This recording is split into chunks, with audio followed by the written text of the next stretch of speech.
You are making a huge mistake if you're not looking for these 5 things when you're buying your next car. If you don't know, my name is Tommy. I've been in the car business most of my adult life, done sales, done finance, and now I negotiate car deals. Enough about me, let's talk about these tips. The absolute first question I am asking is how many owners does a car have? People don't realize how many owners a car has tells the entire story you need to know on most vehicles. Let me explain a little bit more detail. So first off, if a car has multiple owners, let's just say it's 5 years old and has 5 owners, that is a red flag. And the reason being, first off, is going to be that why does this car have 5 owners? Why was this car consistently traded into the dealership?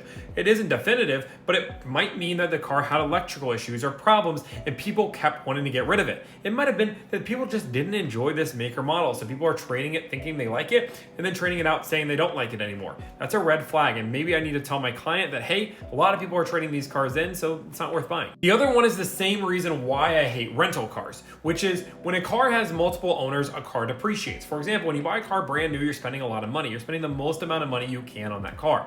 That being said, you normally take care of it. But as a car has 1, 2, 3, 4, 5 owners, that car starts to get cheaper. And as a car gets cheaper, it's less likely that the person's gonna take care of it. The real reason is you really can't track, it's really hard to track what 5 people did to maintain a vehicle compared to 1. So a car with multiple owners is always worth less than a car with 1 or 2. A car that is a rental car that was owned by one rental company and shopped off to a whole bunch of people, I wouldn't touch that with a 10-foot pole. Now, a dealer demo is a little bit different because these are very short visits.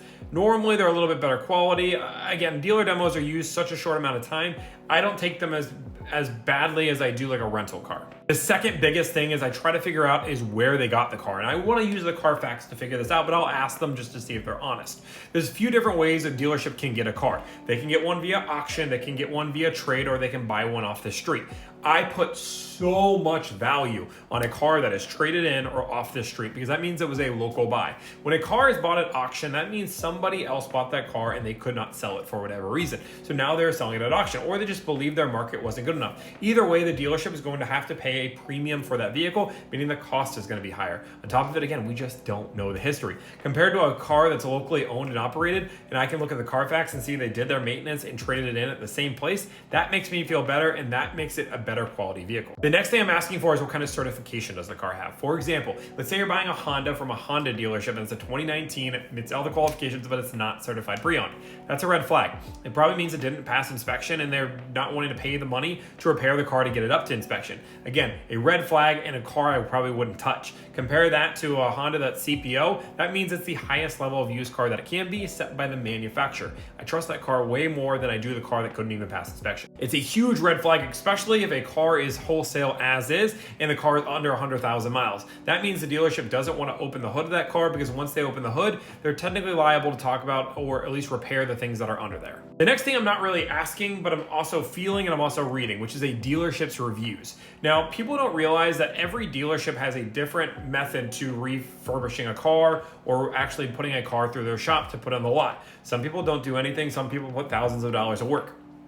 Reading reviews, you can really see when people buy a car, are they happy, are they not happy? Are all their reviews on service, if Service has jumped up their reviews, but all their sales are horrible? You have to look for these things. Go into the individual reviews and try to find people that bought used cars and see what they think. Looking for a dealership that has good reviews and can tell they put quality into refurbishing their cars is going to be extremely important when you're buying your next one. Final tip is looking for body panel gaps. Realistically, not a lot of people understand cars, but this one's really easy for anybody to figure out. The first thing you want to do is look at 2 body panels to see if there's any difference in paint. A body panel is just going to be a segment of the car. You can normally see the lines where they touch. Look at those 2 colors, even though they might be both blue, or they're the same shade of blue. If they are a different shade, there's a chance that car was in an accident and was never reported.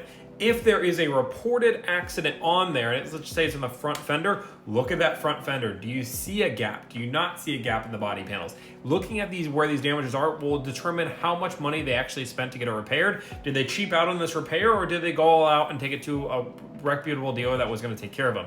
These are the questions that I always ask, and these are the always things I'm looking for when buying a used car. Now, I have plenty of other things I do, but I wanted to just make 5 to make this a shorter video. If you guys like this and want a part 2, I want you to like, follow, subscribe, comment, and below if you guys want a part 2. Thank you guys so much, and have a great day.